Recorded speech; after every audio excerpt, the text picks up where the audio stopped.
Hey guys, it's Roderick. I'm here with Dark X-Men number 2. Okay, so as we continue on into the series, Dark X-Men is still continuing to hold my interest. It's been very interesting, very good, but thematically, I kind of see what they're doing here, and I think I'm kind of like, very interesting. So I think one of the things that they're kind of tinkering and doing is they're trying to set up Madelyne Pryor as kind of like the Jean Grey of Limbo, right?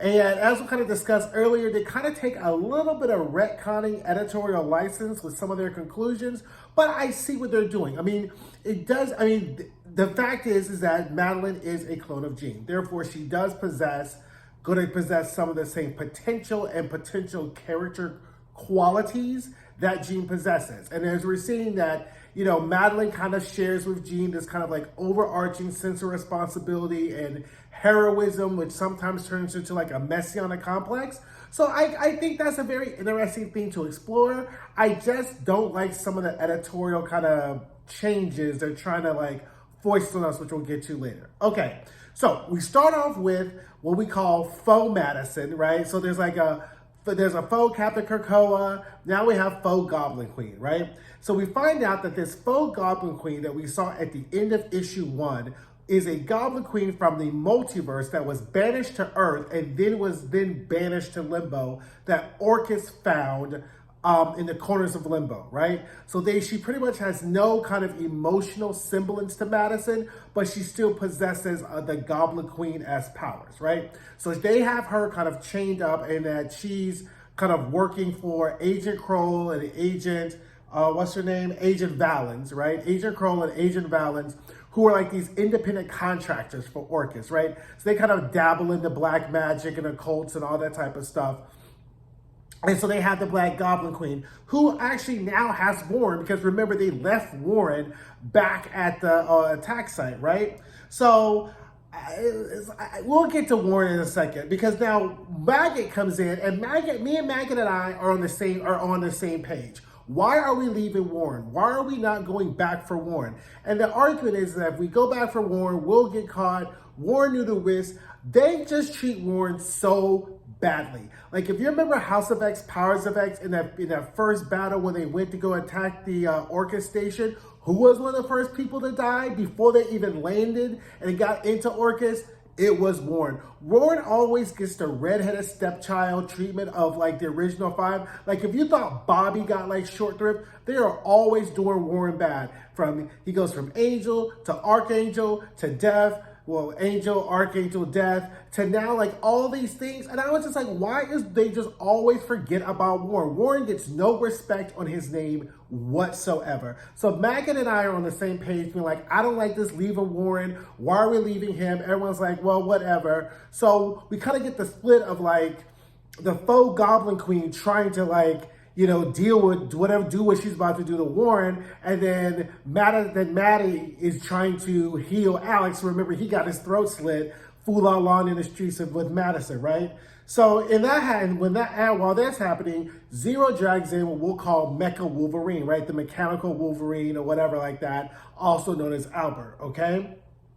Now, meanwhile, Agent Kroll and then Agent Valens are with faux Goblin Queen. And, we get this kind of like, this is where we get this problematic kind of dialogue set, right? Because what they say two things that I find to be kind of problematic that don't really line up with the facts, right? The first one is that Madelyne Pryor is an Omega level mutant. Let me be clear, my perspective, having been reading X-Men for probably 30 years, 40 years now, I disagree with the contention that Madelyne Pryor is an Omega level mutant. I think the better statement is Madelyne Pryor has the potential to be an Omega level mutant, but she is not in her actuality as we see her Omega level mutant. Why do you say that, Roderick? Let's follow my logic, okay?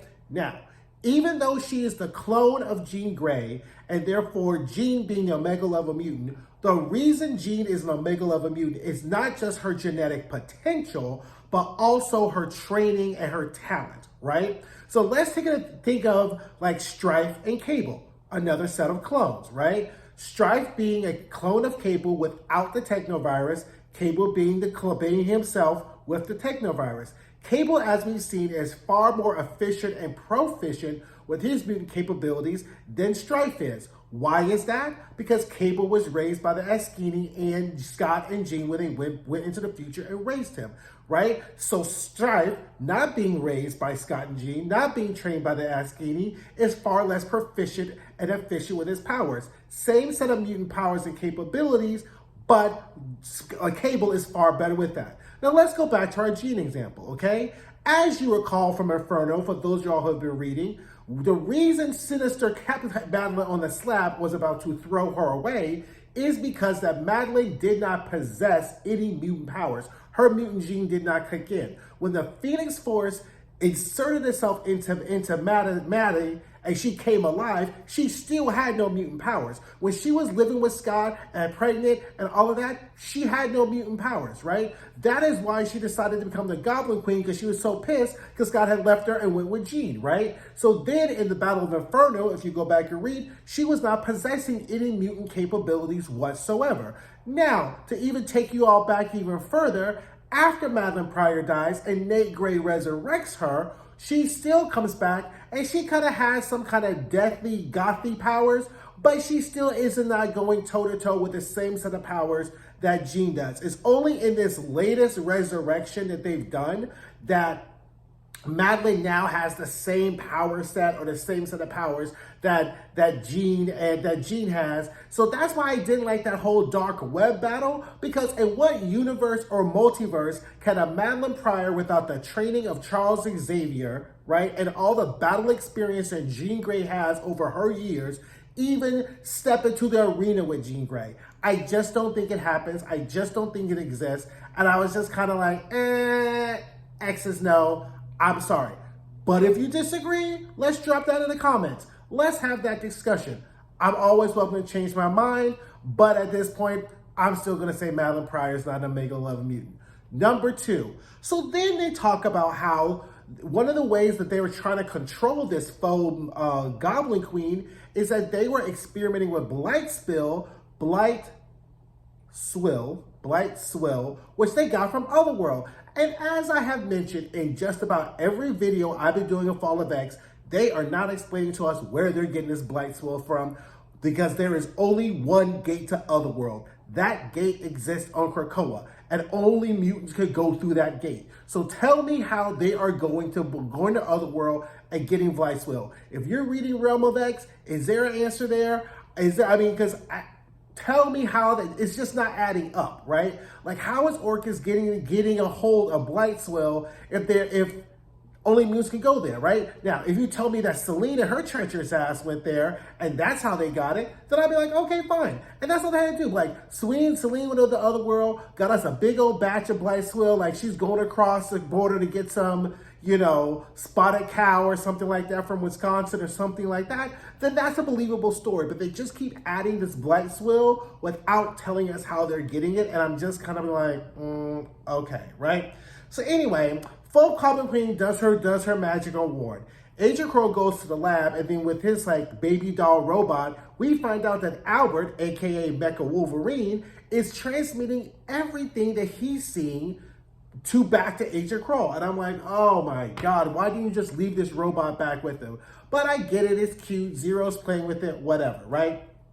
So Alex finally reemerges looking like a zombie. I was like, girl, you had one mission, is just to resurrect him. I was like, why did you not call Wanda? Why did you not call Doctor Strange? Like, again, I'm just, it kind of fits because of this whole, I'm going to fix it, I'm going to do it. But girl, this is outside your whole realness power set. And Scott is going to whoop your ass when he finally comes out of Orchis prison if you don't fucked around and made his brother a zombie, right? So I was like, okay, girl. So Alex comes by. They see the Metamorph, who's kind of has Gambit's powers or whatever like that. So she's there. They're like, oh, come on, join the team or whatever, right? So now Madelyne goes to her Mercy Crown, right? Which is like her knockoff Cerebro, but it's not really Cerebro because her Mercy Crown sees souls as opposed to the Cerebro, which kind of sees beings and and, brainwaves or whatever like that, right? Whatever, girl. You got we call it a knockoff Cerebro. We'll call it a Marie Bro, right? That's what we'll start calling her, Marie Bro, right? It's like Mercy Crown plus Cerebro. We'll call it a Marie Bro.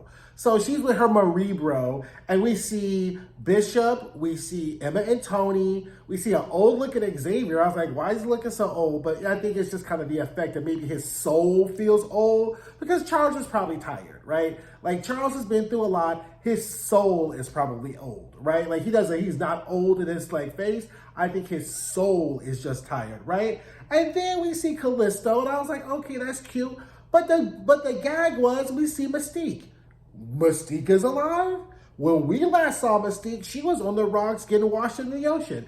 Tell me, when did we find out Mystique is alive?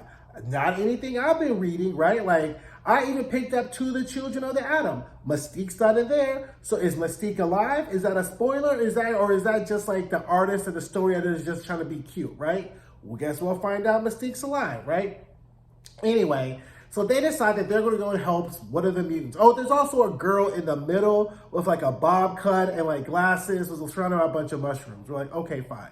So they get to their location, and so then they decide to split up. And Gambit's like, I don't know about this splitting up thing because half of y'all can't really be trusted, right? And earlier, Gambit had a conversation with Azazel, and he's like, look, I'm just trying to survive with the rest of you, and I fuck with Madison because I have a thing for redheads and slutty outfits. His little reference to Mystique, who are the parents of Nightcrawler, by the way. So he's like, look, you ain't got to worry about me. I'm just here, just trying to survive. And Gambit's like, that's okay. And so then the little Carmen Cruz one was like, it's okay. We got Mr. Summers. He's like, child, that ain't no help either because he's a hot-ass mess, too, whenever it comes to Maddie. Because there was this flashback page, or kind of like this splash page of Alex showing pictures to Carmen Cruz of him and Madison, when Maddie was married to Scott, and then him and Lorna were in a weird place. And I was like, you just sound like a whole ass fuckboy. Like, why don't you just tell her I was dating Lorna, Scott, I knew Scott and Maddie weren't working, and I saw an opportunity and I was gonna slide in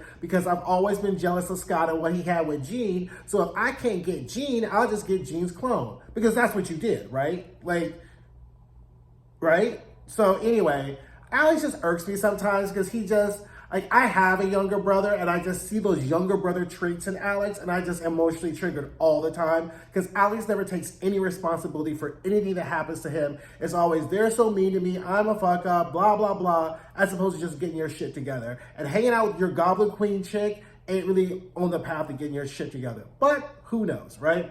Anyway, they get to their locations, they split up. So Maddie and Carmen Cruz or whatever, they land on this like mushroom house with a bunch of mushrooms, and Maddie's like, let's see if we try to get to her. So then the other group, we see Callisto. She's on her boat. There's like these beast clones, probably something that's happening in Wolverine because I'm not reading that. So then like a bunch of other Morlocks who did not end up going to the portals because they were all in Madripoor, right?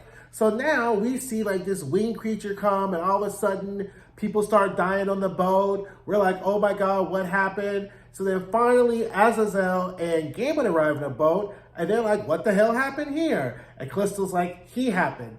Child, they done went ahead and just zombified and goblin out Warren. And I was like, oh my fucking God. How much more can this poor guy, like if I was Warren, I would feel some sort of way. Because they just let him be, like his spirit must be heavy, right? Because they just let him just get taken advantage of and changed and demonized all the time. And that's not saying all the X-Men ain't had their trials and tribulations. Everybody has. But I feel like Warren is always the one where they're like, oh no, rich boy, you figure it out. Like, I just don't understand. But it'll be interesting because I'm always thinking, well, what's going to happen when this Fall of X situation is over, right? Or, so I was like, what's going to happen when Fall of X is over? Like, I don't know. So, but I thought it was a really good cliffhanger. I like anything with Warren. I like anything with the original 5. So this whole Warren storyline is going to be very interesting.